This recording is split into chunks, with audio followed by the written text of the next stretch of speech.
오늘 본문 말씀을 통해서 우리가 하나님 나라를 준비하는 좀 지혜를 얻고자 합니다. 오늘 누가복음 16장 말씀인데요. 그런데 오늘 이 본문이 누가복음 15장과 연결되는 말씀입니다.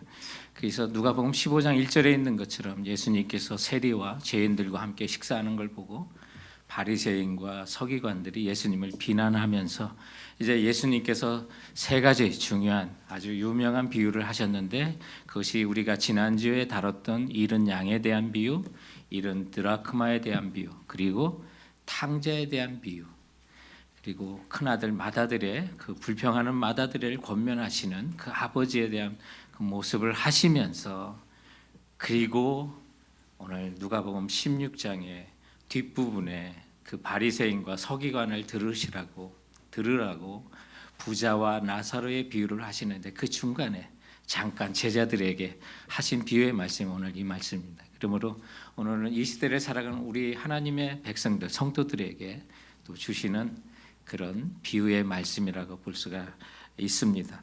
그런데 예수님의 비유가 복음서에 보면 전체적으로 한 40여 개 나오는데, 그 40여 개의 비유의 3분의 1이 재물에 대한 거예요. 돈에 가는 거고, 물질에 대한 얘기를 예수님께서 참 많이 하셔요. 그것은 예수님이 돈을 좋아서 예수님 그 말씀을 하시는 게 아니라 우리가 돈을 좋아하기 때문에, 우리가 돈을 사랑하기 때문에 예수님의 비유에 참 많은 부분을 재물에 대한 거, 돈에 대한 거, 물질에 대한 얘기를 하시는 것을 보게 돼요. 그리고 오늘 이 말씀을 하시고도 바리새인들은 깨닫지 못해서, 우리가 13절까지 읽었는데 14절에 보면 바리새인들은 돈을 좋아하는 자들이라 이 모든 것을 듣고 비웃거늘 이라고 그랬어요. 그러니까 예수님의 이 말씀하셔도 소규의 경읽기로 듣는 사람이 바리새인들이었어요. 오늘날 우리가 예수를 믿어도 이 말씀을 가지고 가슴 아파하고 이 말씀대로 살아야겠다 하지 않고 비웃는다면, 우리가 이 시대를 살아가는 성도지만 바리새인의 삶을 사는구나라고 보여줄 수 있는 비유가 바로 오늘 이 비유예요. 그래서 예수님께서 이 비유를 하시고도 깨닫지 못하니까 부자와 나사로에 대한 비유까지도 하셨는데, 우리가 오늘 이 13절까지 본문을 통해서 우리가 하나님 나라에 그 준비하는 자로서 물질을 어떻게 관리하고 살아야 되는지, 그것을 주님께서 오늘 이제 가르쳐 주시는 내용입니다. 그리고 오늘 본문 말씀 보면 이제 1절부터 8절에 예수님의 비유의 중심이 나오게 있는데, 또한 제자에게 이르시되라고 해서 정말 예수 믿는 제자들에게, 우리들에게 이 말씀을 하셨고, 거기 보니까 어떤 부자가 청지기가 있고 그가 주인의 소유를 낭비한다는, 착복한다는 얘기가 이제 들리는 거예요. 그래서 2절에 주인이 그를 불러 이르되 내가 내게 대하여 들은 말이 있는데 이게 진짜냐? 근데 변명할 수 없는 사실이었어요. 그래서 내가 보던 일을 세마라, 이제 끝내자는 거예요. 해고 통지를 했어요. 그 청지기 일을 계속하지 못하게 하겠다라고 하는데, 이 청지기가요 속으로 이르되 주인이 내 직분을 빼앗으니 내가 무엇을 할까? 땅을 파자니 힘이 없고 빌어먹자니 부끄럽구나. 내가 할 일을 알았다. 이렇게 하면 내가 직분을 뺏긴 후에도 사람들이 나를 자기 집으로 영접하리라. 주인에게 빚진 자를 일일이 불러서 먼저 온 자에게 이르되 내가 내 주인에게 얼마나 빚졌냐? 기름 100마리다. 그럼 빨리 내 증서를 50이라고 써라. 또 다른 이를 불러서 너는 얼마나 빚졌느냐? 밀 100석을 빚졌나이다. 내 증서를 가지고 20% 감해줄 테니까 80석이라고 빨리 써라. 그런데 이것을 주인이 알고 88절에 보니까 주인이 이 옳지 않은 청지기가 이를 지혜 있게 하였으므로 칭찬하였으니 이 세대의 아들들이 자기 시대에 있어서는 빛의 아들들보다 더 지혜로움이니라 라는 이 말씀을 하셨어요. 굉장히 아리까리한 말씀이에요. 아리케 때려 죽여도 속 시원하지 않은 녀석인데 주님이 칭찬하셨다는 말이. 그러면 여기에는 주님께서 하시는 그런 메시지가 있는 거죠. 오늘 주인을 보니까 이게 보통 부자가 아니에요. 재벌도 이런 재벌이 없는 거예요. 6, 7절에 보니까 등장하는 그 두 사람, 빚진 자가 있는데 두 채무자가 주인에게 진 빚이 그냥 보통 규모가 아니에요. 기름 100마리입니다. 오늘날 3,300리터 정도 되는데, 이것이 당시에 1000데나리온의 가치를 가졌으니까 1데나리온이 하루 임금이니까 3년이 넘는 연봉을 지금 빚진 거예요. 그러니까 주인이 엄청난 부자예요. 그리고 밀 100석이다 하는데 오늘날로 환산하면 땅 13만 평에서 얻는 그 밀의 양이라고 하니까 엄청난 부자입니다. 그런데 그것을 모두 청지기에게 맡겼던 거예요. 부자니까 그 정도 할 수 있는 거죠. 근데 그 청지가 입으로 고백하듯이 육체 노동에 익숙하지 않은 사람이에요. 아마 하이텍에 근무하는 우리 실리콘밸리의 세계 선교 침례의 어떤 교인이었던 것 같아요. 그래서 3절에 보니까 땅을 파자니 힘이 없고 빌어먹자니 부끄럽구나라고 해서 다른 사람이 아니더라고요. 농사를 안 접어가지고 텃밭에 앉아서 돌만 조금 골라내도 허리가 아프고 도저히 못하겠어요. 제 모습이기도 하더라고요. 빌어먹자니 부끄럽구나. 목사가 돼가지고 어디 뭐 학위가 있고 뭐 이런데 빌어먹자니, 이거 보니까 우리 교회 성도들이에요. 우리 모습이에요. 농사도 못 져보고 내가 미국의 어떤 회사를 다니던 사람인데 내가 이 정도까지 공부한 사람인데, 그런데 주인의 자산을 낭비한다는 말을 주인이 알고 있어요. 큰일 났어요. 그 청지기가 더 이상 숨길 수가 없어요. 해고 통지는 받았어요. 날짜만 기다리고 있어요. 오늘 아니고 그냥 그날로 그냥 짐을 싸게 하고 책상을 뺐는데, 이건 실리콘밸리만 그런 것 같아요. 다른 데 같으면 언제까지만 일하고 그만하라. 시한부 통보를 받은 거예요. 뭐 정말 까매지는 거죠. 앞으로 어떻게 살까 장래일이 걱정되는데 그냥 머리에 섬광 같은 좋은 아이디어가 떠오른 거예요. 내가 할 일을 알았도다. 4절에 에그논이라고 하는 그 원어가 갑자기 머리를 환하게 밝혀주는 어떤 생각이 떠오를 때 쓰는 말이에요. 좋은 생각이야. 어떤 생각이 드는 거예요. 당시에는 양이나 뭐 소를 기르는 목축 경제와 함께 농업 경제가 주축이 된 사회였어요. 그래서 빚을 진 사람을 빚을 탕감해 주는 제도가 있었는데 언제 하냐? 추수 때 하는 거예요. 추수 때 돈을 받든지 그것을 얻든지 아니면 탕감해 주는 제도가 있었는데, 탕감은 어떤 때 하냐? 그의 농사가 안 졌을 때, 병충해가 있고 뭐 풍랑이 있고 뭐 해가지고 그의 농사가 아주 망했을 때, 그때 주인이 빚진 사람을 불러다가 좀 탕감해 주는 제도가 있었어요. 그런 이런 말씀을 하실 때 그 당시 사람들은 그 내용이 어떤 내용인지 그냥 가슴에 와닿게 들었던 거예요. 이스라엘의 가장 중요한 생산물은 기름하고 밀이에요. 아니면 고기, 양이나 이런 유제품들이죠. 그러니 사르밧 과부가 기름하고 밀가루만 있어도 살아가는 거예요. 그러니까 제일 중요한 걸 말씀하시는 거예요. 여기 기름은 감람유, 올리브 기름을 말하는 거고, 그리고 밀을 가지고 변제를 해주는 일을 했던 거예요. 그래서 농사가 아주 안 되고 흉작일 때는 밀 한 대가 풍작일 때 밀 5대의 가치를 가졌으니까, 그러니까 5분의 1로 탕감해주고 뭐 이런 것도 당시에 있었던 거예요.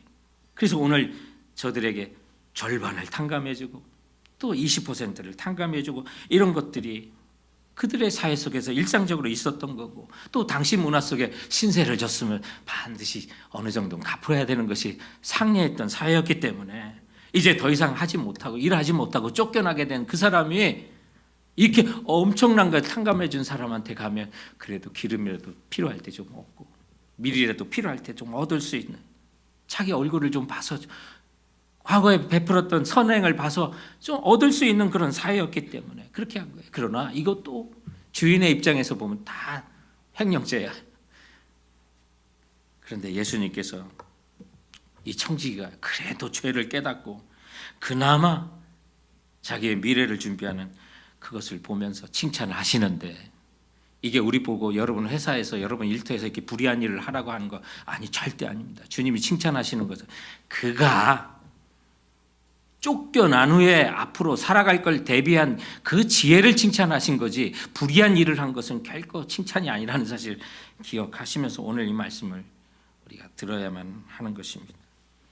우리도 이 땅을 살아가면서 은퇴 이후의 삶을 준비하는 것도 당연하지만, 그러나 그 넘어 하나님 앞에 서게 될 날을 준비하며 살라는 거예요.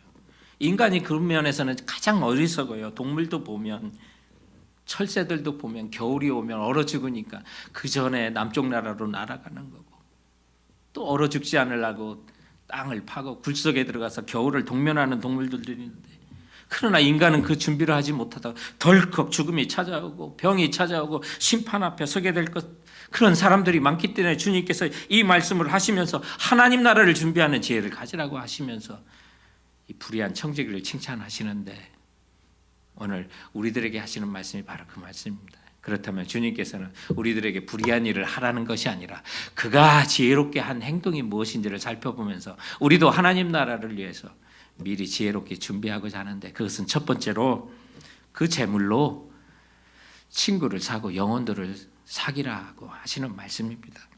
그래서 오늘 예수님께서 이 불의한 청지기를 칭찬하실 때 그의 앞으로의 삶을 준비하면서 친구를 사귀었던 거, 그 재물을 장래를 위해서 투자하면서 선심을 썼던 거, 사람을 얻었던 거, 영혼을 얻었던 거, 주님 그것을 칭찬하시면서 9절에 보면 불의한 재물로 친구를 사기라. 오늘 이 불의한 청지기를 칭찬하셨던 이유가 바로 여기입니다. 그리고 그 친구를 사기라는 말이 무엇이냐? 우리 돈으로 세상 사람 만나서 친구 사귀어서 그들과 함께 놀고 먹고 마시고 때로는 술 친구도 하고, 이 말씀이 아니라 9절에 이어지는 말씀에 보면 그리하면 그 재물이 없어질 때 그들이 너희를 영주할 처소로 영접하리라 라고 말합니다. 여기 영주할 처소, 스케네라고 하는 그 말은 영원한 하늘나라 집을 말하는 거예요. 그래서 우리가 친구를 사귀면서도 그 친구에게 사랑과 우리 재물로서 서로 사귀고 사랑으로 섬기되 어디까지? 영원한 하늘나라에 같이 들어갈 사람으로 그들을 사귀라고 말씀하는 거예요. 여러분, 재물이 지금 어떻게 사용되고 있는지 한번 돌아보세요. 그걸로 생명을 사고 있나요? 영원한 친구들을 얻기 위해서 수고하나요? 그들을 얻는다면 사도 바울이 빌립보 데살로니가 교인들처럼 내 면류관은 다른 게 아닙니다, 하나님 앞에 섰을 때 당신들이 나의 면류관입니다 라고 할 수 있는 그런 영광을 얻게 되는 거예요.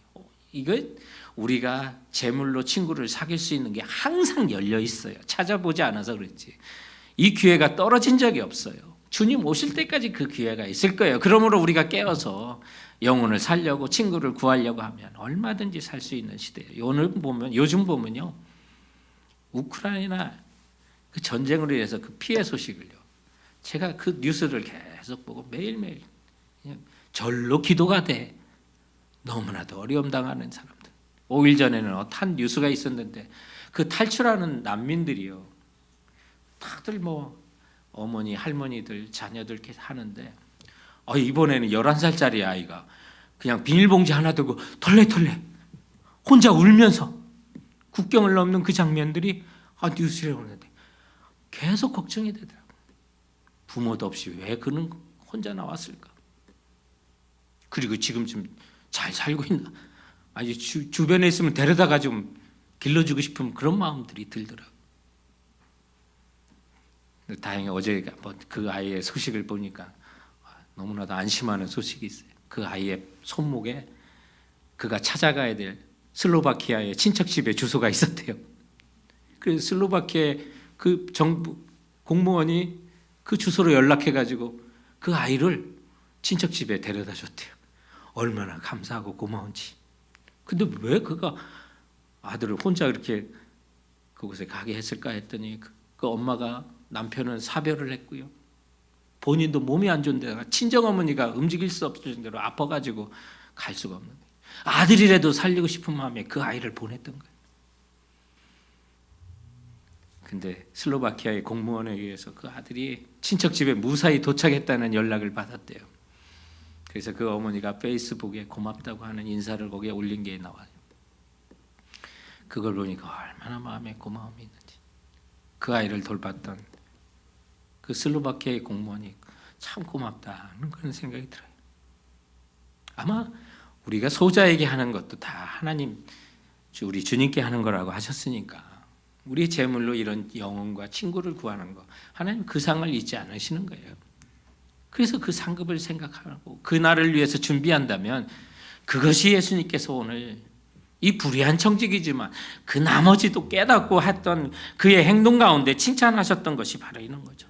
사랑하는 성도 여러분, 재물로 친구를 사귀시고요, 친구를 사귀되 영원히 하늘나라에 우리 함께 살 그 영혼들을 구하는 일에 힘써 여러분의 물질을 사용하시면 하나님이 오늘 이 불의한 청지기를 칭찬하신 것처럼 영원한 주님의 나라에서 여러분을 칭찬할 것을 믿고 여러분의 재물로 친구와 영혼을 구하시는 일에 쓰임 받기를 주님의 이름으로 축원드립니다. 오늘 말씀을 통해서 우리가 하나님 나라에 준비하는 그 지혜 두 번째가 있다면 주님이 맡기신 지금 내게 있는 것으로 충성하라 하는 거예요. 작으면 작은 대로, 크면 큰 대로. 여러분 크다고 생각하시면 크다고 큰 대로 충성하시고요. 작다고 생각하시면 작은 대로 충성하시면 돼요. 궁극적으로 주님은 우리에게 주신 모든 것에 대한 책임을 물으실 거예요. 그것을 어떻게 사용했냐? 너의 시간과 건강과 물질과 지식과 재능과 은사와 물질을 어떻게 사용하느냐? 주님이 선악간에 다 판단하시고 칭찬하실 거예요. 근데 보면 우리가 작은 거라 생각할 때 그걸 어떻게 사용하느냐에 따라서 우리의 정체가 드러나요. 본성이 드러나요. 작은 것은 무시하고 큰 것만 그렇게 하면, 여러분 그럼 큰 것도 무시하는 거예요. 예수님이 그 말씀하시는 거예요. 작던 크던 거기에 주님 앞에 충성하라는 말씀을 오늘 10절부터 12절에 하잖아요. 지극히 작은 것에 충성되니라 큰 것에도 충성되고 지극히 작은 것에 불의한 자는 큰 것에도 불의하느니라. 너희가 만일 불의한 재물에도 충성하지 아니하면 누가 참된 것으로 너에게 맡기겠느냐? 너희가 만일 남의 것에 충성하지 아니하면 누가 너희 것을 너에게 주겠느냐? 여러분 이거 다 새겨 들으세요. 우리가 남의 집에서 일을 해도요, 내 것처럼 열심히 충성해야 주님이 여러분 것 주시는 거예요. 작은 것에 충성하면 큰 것도 주시고요. 축복의 말씀도 있는 거예요. 작은 것에 충성하면 하나님이 큰 것도 부어주시고요. 복을 주신다는 말씀 문자적으로 거기에 다 있어요. 그런데 가만히 보면 이게 물질이 작던 적던 돈이 많고 적음을 떠나서 지금 있는 것에 충성하냐고 또한 물으시는 거예요. 그거에 내가 충성할 때 하나님이 더 다른 일도 맡기신다는 거죠. 크던 적던 자기 만족만을 위해서 사는 사람은요, 부패한 삶이고요, 크게 줘도요 자기만을 위해서 쓸 것이고요, 그러다가 철저하게 심판받는 날이 있다는 사실을 주님께서 말씀하시면서 나중에 많이 주시면 하게, 여러분 그런 일 없어요. 큰일 나요. 그런 사람한테 많이 주면 큰일 나요. 작은 거에도 작은 일 생기는데 큰 거에서 큰 일 벌어지면 또 어떡하겠어요. 주님께서 이 말씀을 지금 내게 있는 거 크던 작던 그 일에 충성하라고 지금 말씀하고 있어요. 그것도 빨리 하세요. 오늘 이 본문 말씀 6절에 보면 기름 100마리니다. 그러니 그 불의한 청지기가 여기 내 증서를 가지고 빨리 앉아 50이라고 쓰라고 돼. 빨리라고 그래요. 빨리. 시간이 없는 거예요. 나중 되면 할 수 있는 기회가 아닌 거예요. 지금 우리가 당장 하라고 주님 말씀하시는 거예요. 그것 때문에 주님께서는 8절에 주인이 이 옳지 않은 정직이가 그 행동이 지금까지 옳지 않았던 거 칭찬받을 일 아니에요. 그렇게 주님 말씀하셔요. 그런데 일을 지혜롭게 했다. 그가 한 일을 지혜롭게 칭찬하, 그것을 지금 칭찬하시면서 이 세대의 아들들이 자기 시대에 있어서는 빛의 아들들보다 더 지혜로움이라. 여러분 세상 사람 하는 대로 다 따라가지 마세요. 우리보다 더 지혜로워요. 이 땅 가운데 그들처럼 지혜롭게 살 수가 없어요. 그들은 이 시대가 전부의 시대예요. 영원한 하늘나라 바라보지도 못하고요. 그러니 이 땅에서 정말 잘 누려야죠. 영원한 형벌 가운데 있다면 여러분 정말 억울한 거 아니겠어요? 그게 부자와 나사로의 비유로 이어지는 거예요. 근데 우리는 그게 아니잖아요. 여러분마다 영원한 천국을 우리가 바라보고 그것을 준비하잖아요. 저도 주가를 몰라요. 증권 몰라요. 해본 적도 없어요. 제 투자 어떻게 하는지도 몰라요. 근데 안 부러워요. 저 가난하지 않습니다. 우리 부활이 있는데요. 부활이 없다면 억울한 인생이겠죠. 믿는 사람들 그래요. 그러나 우리는 더 영원한 세계 준비하고 그 나라를 바라보며 사는 그 소망이 있는 사람이에요. 그렇기 때문에 이 세상이 사람 정말 하는 거 다 할 수가 없어요. 그들이 더 지혜로워요. 그러나 우리는 예수 오시는 그날에, 주님 다시 오시는 그날에 우리의 진짜 모습이 드러나게 되고요. 상급이 그 나라에 있는 것을 보게 되면 여러분 이 땅에 사는 거 정말 경성해서 영원한 하나님 나라 바라보면서 지금 크든 적든 우리가 시간이 없어요. 우리에게 주어진 시간 빨리 와서 여기 써라 하는 것처럼 우리가 말씀 주셨을 때 지금 내게 있는 것으로 먼저 충성하셔야만 하는 거예요. 시골 마을에 이게 찾아다니면서 그 TV 퀴즈 하는 그런 프로그램이 있는데 어느 마을에 할아버지 할머니들을 모셔다 놓고 퀴즈를 하는데 재밌는 질문을 했어요. 호랑이와 사자가 싸우면 누가 이길까? 어느 쪽이 이길까? 했더니 어떤 할아버지는 호랑이가 이긴다고, 어떤 분은 사자가 이긴다고 하는데, 호랑이가 이긴다고 하는 할아버지한테 호랑이가 왜 싸우면 사자와 싸우면 이깁니까? 대답을 못 하죠. 그런데 사자가 이긴다고 하는 할머니한테 사자가 호랑이를 왜 이깁니까? 했더니 이 할머니가 아주 여유만만하게 웃으면서 대답을 하더래요. 사자가 제일 무섭죠. 호랑이든 사람이든 다 잡아가는 건 저승사자유 그러더래요. 촬영장이 한바탕 웃음 바다가 됐다는. 우리의 남은 날이 많지 않더래요. 정말 지혜로운 건 우리의 죽음과 심판과 구원과 하나님 나라 같은 궁극적인 것을 바라보고 그날을 준비하면서 작은 것에 충성할 때, 또 내게 큰 거라고 생각하면 그거에 충성할 때 하나님이 칭찬을 주신다는 게, 사랑하는 성도 여러분, 오늘 이 불의한 청지가 그래도 칭찬받은 것은 바로 이거예요.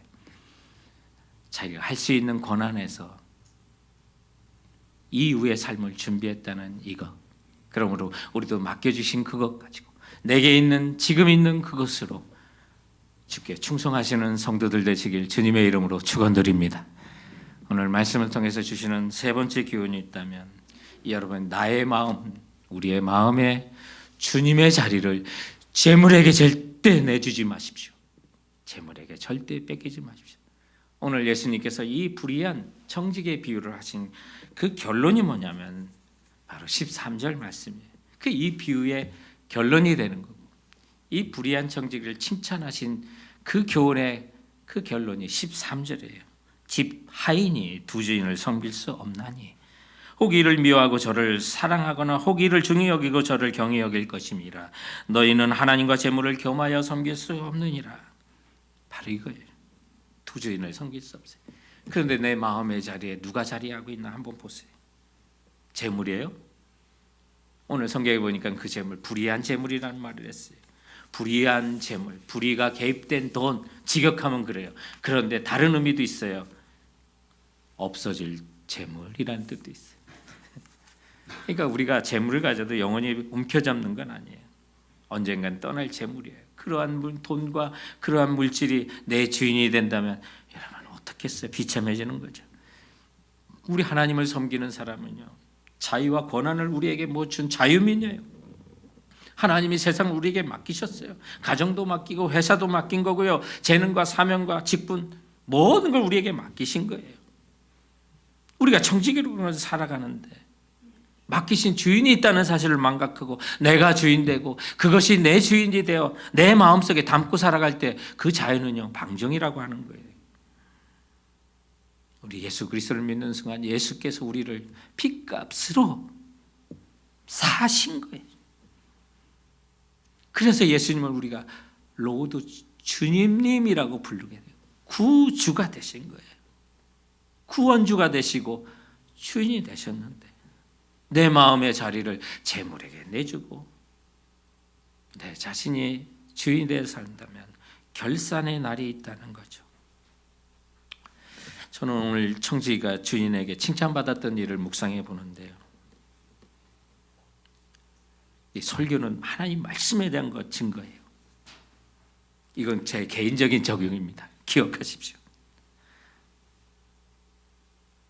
이 청지기가 빚진 자를 불러서 너 내 주인에게 얼마나 빚졌느냐 그거 물어보고 내 주인에게, 다른 얘기는 없으니까 여기 다시 50이라고 써라. 밀 100석입니다. 80이라고 써라. 그럼 농민이 그때 허리 굽혀 감사합니다, 감사합니다 했을 거고, 저들이 자세한 영문을 알지 못하고 또 자세한 말씀은 없지만 너 주인에게 얼마 줬느냐, 아 주인이 시켜서 그랬나 보다, 우리 주인 최고다, 우리 주인 최고다, 내가 누구에게 빚졌는데 그 주인이 최고다, 그런 소문을 냈으면 그 주인도 그거 들었겠다. 오늘 이 주인이 재벌과 같은 주인인데 그야말로 기름 100리터 빌려주고 100리터 받으려고 하는 사람이 아니고, 밀 100, 한석 겨우 있어가지고 그거 반석 빌려주고 그거 안 돌려주면 주인이 쫄딱 굶는 사람도 아니니까 있어도 그만 없어도 그만 그렇게 부여하신 분이라면 그거 못 받아도 우리 주인 최고다, 최고다. 그 순간 저에게 주님께서 요구하시는 게 바로 이거구나. 이거 다 주인 건데 주인이 주셨다고 베푼다면 우리 주님의 이름이 높여지고 부여하신 하나님, 오늘 이 주인과도 비교할 수 없는 부여하신 하나님이라면 정말로 그 재물과 재산이 꼭 필요하신 분이 아님에도 불구하고 마음을 원하시고 사랑과 정성을 원하시는 주님이라면 내가 가진 재물을 가지고 이웃들에게 베풀고 그 주인 최고입니다, 최고입니다. 하나님의 이름이 높아지고 영광 받으시는 걸 정말 원하시겠구나. 그리고 이 청지기의 그 의식을 갖고 있다면 조금이라도 칭찬받을 만한 일이 있고 내 이름이 높아질 것이 그런 순간이면 내가 아닙니다. 주인이 하셨습니다. 하나님이 하셨습니다. 그렇게 주님께 영광을 올려드리며 주님이 이것을 기억하시고 칭찬하셨나 하는 그런 생각도 들었어요. 성도 여러분, 그렇습니다. 여러분의 정말 영원한 하나님 나라를 준비한다면, 그리고 나에게 주신 모든 것이 주인 되신 하나님 것이라고 하는 것을 확실히 믿는다면 베풀고도 내가 아닙니다. 주님이 하셨습니다. 하나님이 하셨습니다. 우리 주인이신 하나님의 이름을 높여드리는 우리 성도들이 되길 바랍니다. 하나님 기뻐하시고요. 오늘 본문에 보니까 이 불의한 청지기가 아주 재빨리 행동으로 옮기는 것은 정말 우리가 본받아야겠구나. 얼마나 빨리 말씀에 순종한 그것이 참 우리에게 중요하구나 하는 사실을 깨달아요. 이 청지기가 자신의 문제를 그냥 금방 깨닫고 앞으로의 미래를 준비하는 신속한 그 행동을 볼 때 우리도 깨달음이 있으면 미적미적 미루다가 못하는 것이 아니라 그 즉시 순종해야 되는 거예요. 어제 우리 이금주 선교사님, 한국 침례교 파송 선교사님, 1호 선교사님이란 그런 얘기를 했는데, 뭐든지 최초로 아는 사람은 결과를 내야 된다고 하는 그런 압박감이 심해요. 그 간증을 하셨어요. 그래서 말레이시아로, 인도네시아로 먼저 파송돼서 갔을 때도 어떤 선교 열매를 맺으려고 그냥 굉장히 무리한 일들을 많이 하게 되는데, 그 열매가 30년을 사역을 하면서 말레이시아로 옮겨서 하다 보니까 사랑으로 하는 것이 최고의 열매구나 하는 사실을 깨달았다는 그런 간증을 했어요. 그래서 너희도 서로 사랑하라. 너희가 서로 사랑하면 이로써 모든 사람이 너희가 내 제자인 줄 알리라. 그 말씀이 그대로 이루어졌다고. 사람들 사랑하고 데려다가 먹고 마시고 같이 살도 하니까 그때서 더 아름다운 열매가 맺는다고 하시고, 사랑으로 그 일을 하고, 근데 그 사랑으로 하려면 마음에 예수님이 거하시지 않으면 안 된다는 걸 말씀하셨어요. 정말이에요. 우리가 정말 내 마음의 주인이 예수님이 되지 않으면 오늘 이 말씀 다 주셔도요 할 수가 없는 거예요.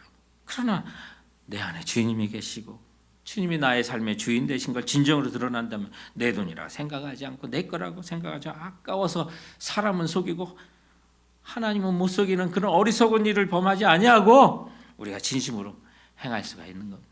그러므로 오늘 이 본문은요, 영원한 하나님 나라를 생각하고 준비하라는 거예요.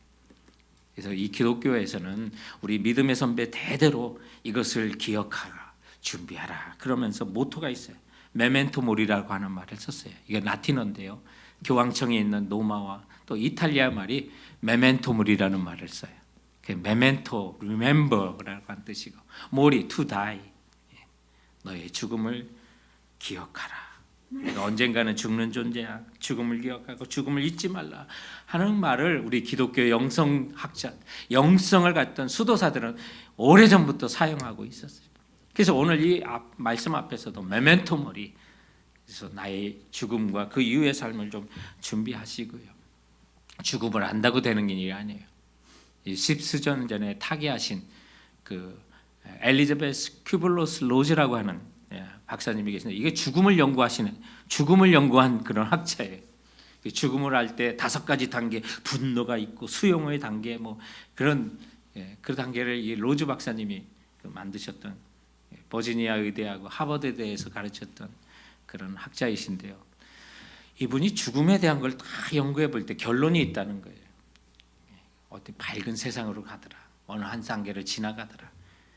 그리고 마지막 내렸던 그녀의 결론이 뭐냐면 내세는 반드시 있다는 거예요. 그러고도 예수님은 안 믿었어요. 기독교 신자는 아니에요. 그런데 이분이 그렇게 죽음에 대한 연구를 하셨는데 돌아가시는 그때 굉장히 분노하시고 그가 갖고 있었던 그 단계를 다 있었어요. 근데 죽음의 순간까지도 불안해하셨어요.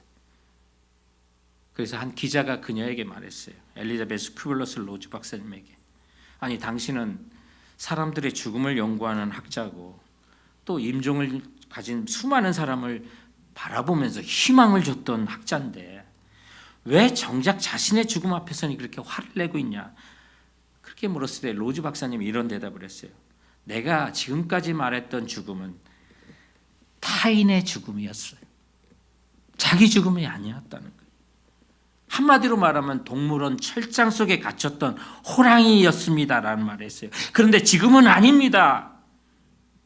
내가 암에 걸려 죽게 되니까 철장을 나온 호랑이가 나한테 덤벼들어 바깥에 있는 죽음을 가지고 내 살갗을 뜯어먹고 있습니다. 다른 사람의 죽음을 연구할 때와 내 죽음을 지금 생각할 때는 전혀 다른 것입니다라고 하면서 정작 자신의 죽음은 준비하지 못한 종말을 맞이할 수 있었던 것을 많은 사람들이 증언하고 있습니다. 사랑하는 성도 여러분, 그 나라는 기대하고 준비하는 사람에게는 정말 평온한 밤이 될 것이고 기다렸던 날이 될 것입니다. 주님께서는 오늘 이 청지기의 불의한 일을 칭찬한 것이 아니라 그가 그의 일을 그만두고 장례일을 준비한 것을 통해서 우리 성도들에게 그리고 이 말씀을 듣는 당시의 제자들에게 영원한 하나님 나라를 지혜롭게 준비하라는 이 말씀을 가슴에 품고 적든 크든 여러분의 재물로 친구를 삼고 영혼을 사고 지금에 충성하여 하늘나라를 준비할 수 있는 우리 성도들 되시길 주님의 이름으로 축원드립니다. 오늘 주님의 그 비유